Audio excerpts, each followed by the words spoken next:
Ada pendai yang mengatakan demikian. Bagi orang-orang iman itu penuh dengan aturan hidup ini. Tapi bagi orang-orang yang kafir itu enggak ada aturan, terserah. Bener, pernah mendengar itu? Pernah?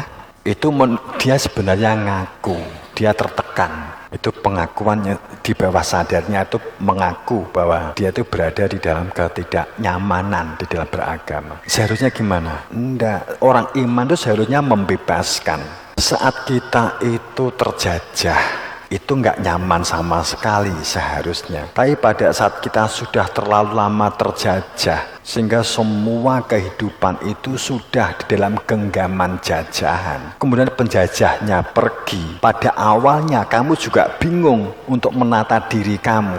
Enak dijajah biyen ya, kan begitu. Semuanya ada proses. Kita supaya terlepas dari keterjajahan itu juga ada proses. Karena kita dijajah oleh nafsu kita. Karena sesungguhnya saat kita itu tidak terjajah oleh nafsu berupa kepentingan, berupa ego, ya wujudnya nanti ngeluh, iri, dengki, terbebaskan, nyaman sekali. Kehidupan kita itu kan penuh dengan trik-trik keterjajahan, tapi tidak kita sadari dan membentuk supaya menjadi manusia-manusia terjajah, tapi kita nggak sadari. Saat kamu sekolah, sejak sekolah dulu, setiap dari masing-masing individu itu berlomba-lomba untuk memiliki prestasi individu.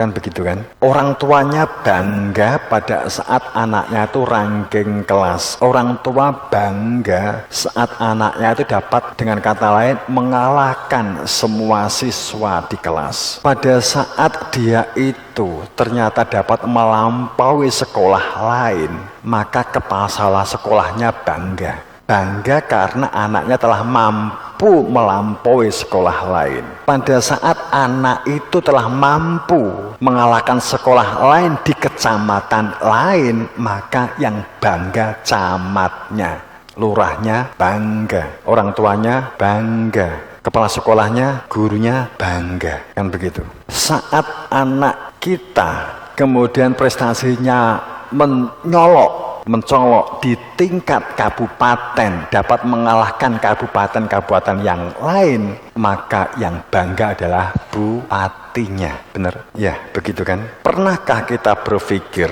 bahwa itu telah terjadi persaingan antar siswa, antar sekolah, yang sesungguhnya terjadilah benturan-benturan yang diciptakan hasil sebuah prestasi yang kita banggakan, kan begitu. Pada saat di tingkat sekolah, antar sekolah terjadi persaingan, kepala sekolahnya bangga karena telah mampu melampaui sekolah-sekolah yang lain, dan itu akhirnya terjadi perdebatan hebat, apalagi terjadi pertikaian umpamanya Pak camatnya bangga, Pak lurahnya bangga, bupatinya bangga. Itu berada di dalam satu provinsi, maka gubernur yang mampu melihat, loh iki kok persaingannya sampai terjadi pertikaian, akhirnya dibuatlah aturan. Kan sebagai contoh kan begitu. Ada apa ini? Seperti pada saat kita itu mengatakan bahwa kamu dapat mengalahkan orang lain, dapat nuturi. Kita tuh kan sering nuturi anak, nuturi tetangga. Saat yang kita nasihati, ada unsur kesalahan yang dilakukan, kemudian kita menasihati orang lain itu